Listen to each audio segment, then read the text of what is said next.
Meh, meh.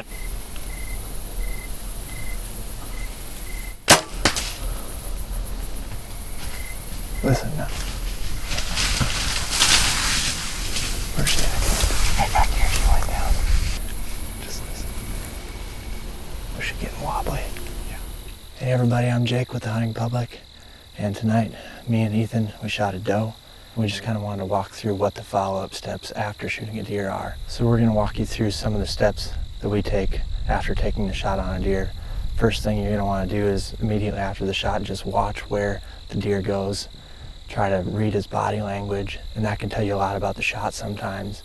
And also, as it's moving off, if it disappears and goes out of sight, hopefully it falls within sight.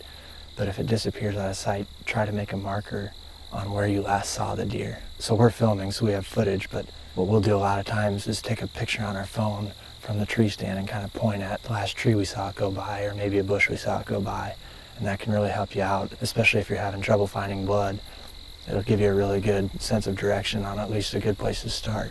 Also, after the deer disappears, just try to listen for several minutes, because you might hear the deer go down, or you might be able to hear that it takes a left and walks a different direction than where you last saw it. So try to stay calm and just focus on any little clue that the deer might be giving you after it disappears out of sight. And pretty much after any shot, I always like to give the deer at least a half hour to an hour. Even if I think it's just a great shot, I always just give them a little bit of time.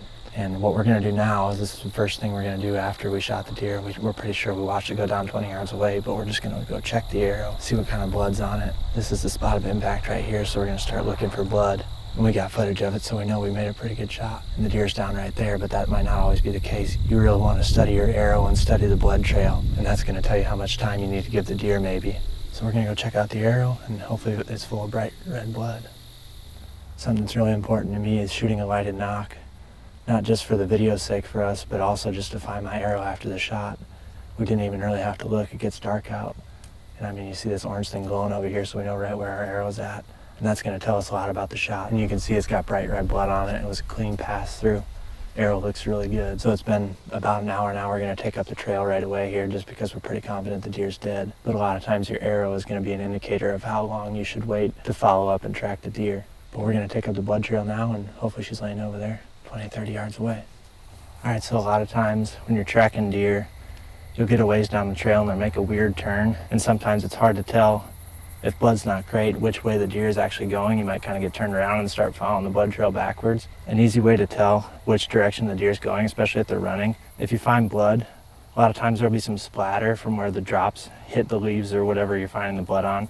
And it kind of points the direction that the deer is moving. So you can see right here, there's a big drop and there's splatter on that side of it. And we know for a fact that the deer was running that way, but just pay attention to that. That way you don't get turned around out there. I know I've been on a couple blood trails before where blood gets a little sparse and you pick up another drop and you're not sure which way to go. And that's a little tip somebody told me that's helped me out a lot. Another important thing too that we do every time we're tracking a deer is we're trying to sneak up to it as if it is still alive, where if we need to, we can still make a follow-up shot. It's not obviously what you want, but if need be, you want to be moving slow and quiet enough that you can make a follow-up shot, or just so you can hear the deer get up and move in front of you if that's what it's doing. You don't want to be just barging through, making a bunch of noise in the grass, or talking to a buddy if they're helping you track. You need to really be going slow and paying attention to what's going on in front of you. Just make sure you're going super slow and paying a lot of attention to what's going on around you.